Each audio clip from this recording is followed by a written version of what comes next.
The Oregon Sure Sharp kit includes 3 sharpening stones. You want to use the largest stone that fits at the correct angle, which is parallel with the top of the tooth.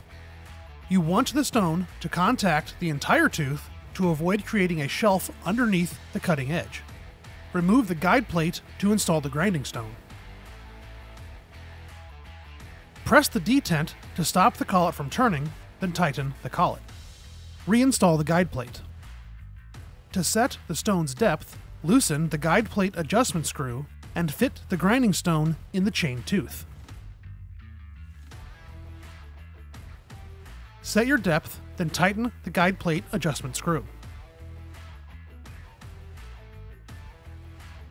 Slightly twist the grinder toward the front of the bar to keep light pressure on the guard. Work the grinding stone back and forth across the tooth to avoid uneven wear on the stone. Stay within the width of the guard end to avoid hang-ups on the chain. Depending on your chain's life, you will need to file down the depth gauges to just below the cutting edge. This can be done with a hand file or Dremel with a wide stone, but do not use the supplied grinding stones.